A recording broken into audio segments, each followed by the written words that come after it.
नमस्कार, मैं हूं संजय शर्मा। आप देख रहे हैं 4 PM news network. Uttar Pradesh की भारतीय जनता पार्टी की राजनीति से एक बड़ी खबर आई कि अमित शाह और रघुवर प्रसाद चुनाव के नतीजों के बाद जो विधायक दल की बैठक होगी उसके लिए पर्यवेक्षक बनकर आ रहे हैं।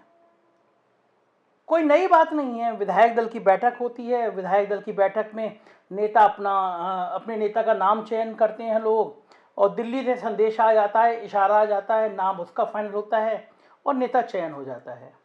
इसमें कोई शक नहीं है कि अभी जब प्रधानमंत्री ने जिस तरह से योगी आदित्यनाथ को बधाई दी, अमित शाह ने उनको लड्डू खिलाया, तो इसमें कोई शक नहीं है कि योगी आदित्यनाथ ही अगले उत्तर प्रदेश के मुख्यमंत्री होंगे, क्योंकि सबके ट्विटर से ये संदेश आ गए थे।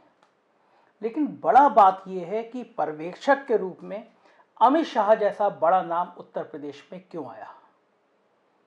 मुझे याद नहीं आ रहा अमित शाह इससे पहले कभी पिछले 10 सालों में कहीं इस तरह पर्यवेक्षक बन के गए हों। देश के सत्ताधारी पार्टी के सबसे बड़े नेताओं में से शुमार हैं। मोदी के बाद, नरेंद्र मोदी के बाद सबसे ताकतवर कोई नेता माना जाता है तो वो अमित शाह है। तो उत्तर प्रदेश में विधायक दल की बैठक में अमित शाह क्या करने आ रहे हैं, ये बात लोगों को समझ नहीं आ रही। अमित शाह का क्या क्या क्या इंटेंशन है, क्योंकि अमित शाह जिस हिसाब से राजनीति करते हैं, वो क्या सोचते हैं, क्या करते हैं, ये कोई समझ नहीं सकता। एक अलग अंदाज की राजनीति है उसकी। जहां तक मैं समझ पा रहा हूं कि भारतीय जनता पार्टी में कुछ संदेश साफ साफ देने के लिए आ रहे हैं अमित शाह, और जो बैठक होगी उसमें से कोई बहुत चौंकाने वाली बातें भी सामने आ सकती हैं। ये सबको पता है कि केशव मौर्य के और अमित शाह के संबंध अच्छे हैं। तो क्या केशव मौर्य को फिर से डिप्टी सीएम बनाया जा सकता है? लगातार एक धड़ा ये बात कर रहा था कि केशव मौर्य हार गए हैं तो वो प्रदेश अध्यक्ष बनेंगे। एक मैसेज भी आया होता, हारे हुए विधायक मंत्री नहीं बनेंगे। लेकिन चूंकि केशव मौर्य एमएलसी हैं और 2024 के लिए भारतीय जनता पार्टी को पिछड़े वर्ग का एक बड़ा चेहरा चाहिए। बीजेपी के अंदर जो चर्चा चल रही थी उसमें यह चर्चा चल रही थी कि स्वतंत्र देव या केशव मौर्य में से एक सीएम बनेगा और एक प्रदेश अध्यक्ष बनेगा।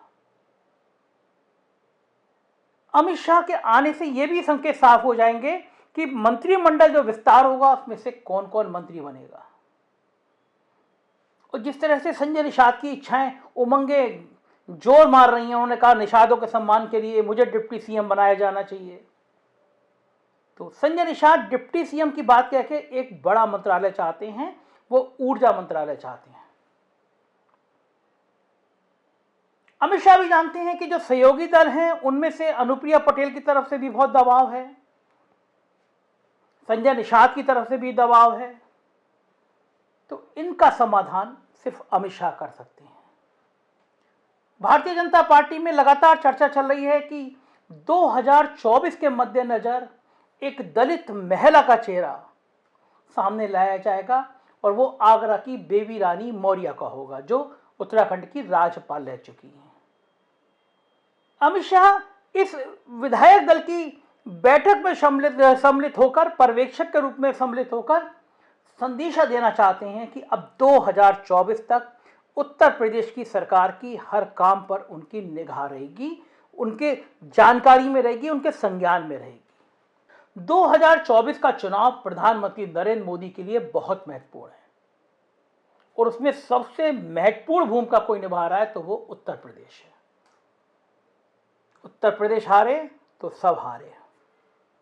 सब हारे मैं इसलिए कह रहा हूं कि बंगाल में जितनी सीटें पिछली बार मिली थी, इस बार उतनी सीटें लेना मुश्किल हो जाएगा।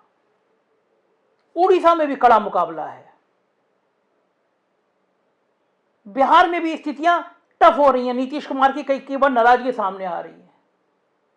तो उत्तर प्रदेश बीजेपी के लिए बड़ा महत्वपूर्ण इसलिए है कि परचम लहरा दिया था बीजेपी ने लोकसभा चुनाव में, और विधानसभा चुनावों में भी प्रचंड जीत मिली है। लेकिन कई जिले ऐसे हैं जहां पे बीजेपी का सूपड़ा साफ हो गया। समाजवादी पार्टी ने एक भी सीट जीतने नहीं दी, जैसे आजमगढ़ हो गया, गाजीपुर हो गया। अमित शाह की रणनीति अब इन जिलों के लिए कोई व्यू रचना बनाना है जिससे ये संदेश फिर दोबारा ना आ जाएं कि इस जगह हम पार्टी को नुकसान उठाना पड़ गया। जौनपुर है,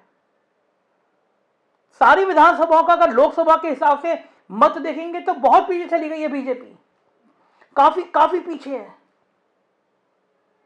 आजमगढ़ साफ है, गाजीपुर साफ है।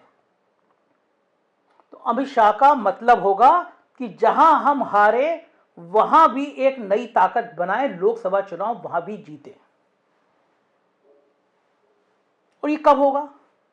ये तब होगा जब नई योगी सरकार में मंत्रियों के बीच में मनमुटाव नहीं होगा, नई सरकार में, योगी सरकार में नौकरशाही हावी नहीं होगी, जनप्रतिनिधियों का सम्मान नहीं होगा। अमित शाह यह मूल मंत्र भी देंगे कि बेवजह में चीजों में ना उलझा जाए, डेवलपमेंट का फार्मूला रखा जाए। योगी आदित्यनाथ भी समझ गए हैं, नौकरशाहों की तस्वीर तो उनको पूरी तरह समझ में आ गई है इस चुनाव के दौरान। एक समय जब लग रहा था कि समाजवादी पार्टी अच्छा कर रही है तो अफसरों के सुर जिस तरह बदले, वो इंटेलिजेंस की पूरी रिपोर्ट मुख्यमंत्री तक पहुंच गई है। ऐसे तमाम अफसरों की सूचना मुख्यमंत्री तक पहुंचा दी है इंटेलिजेंस ने, ऐसा मुझे पता चला है। तो इस नौकरशाही से कैसे काम लेना है, इस बार यह भी बदला हुआ रूप दिखेगा। दिल्ली ने बता दिया है योगी आदित्यनाथ को कि अब भावनाओं से नहीं, अब प्रैक्टिकल होकर काम करना है, क्योंकि संगठन को और मजबूत करके लोकसभा का परचम लहराना है। उत्तराखंड में भी राजनाथ सिंह आए मीनाक्षी लेखी के साथ, लेकिन वहां हालात दूसरे हैं। पुष्कर सिंह धामी अपना चुनाव हार गए, भारतीय जनता पार्टी प्रचंड बहुमत से जीत गई। बीजेपी के विधायकों का बहुत बड़ा तबका चाहता है कि धामी को फिर से मुख्यमंत्री बनाया जाए, तो राजनाथ और मीनाक्षी लेखी वहां गए। कोई भी नेता कहीं चला जाए, लेकिन अमित शाह पर्यवेक्षक बन के आते हैं तो बात बहुत दूर तक जाती है। इस बार जो बीजेपी के अंदर बात चल रही है वो ये चल रही है कि एक दलित, एक पिछड़ी जाति, एक ब्राह्मण चेहरा, ये सामंजस्य होना होगा डिप्टी सीएम का। लेकिन डिप्टी सीएम होंगे नहीं होंगे तो कितने होंगे, ये सिर्फ दो व्यक्ति जानते हैं। एक का नाम नरेंद्र मोदी और दूसरे का नाम अमित शाह। बाकी मैं और आप कयासबाजी कर सकते हैं, क्योंकि व्यू रचना केवल बीजेपी के पास है। संघ भी नाम देने का आदेश नहीं करता। संघ कहता है कि हम चाहते हैं कि अमुक व्यक्ति आ जाएगा तो अच्छा संदेश चला जाएगा। कंसीडर किया भी जाता है, पूरी तरह नहीं भी किया जाता है।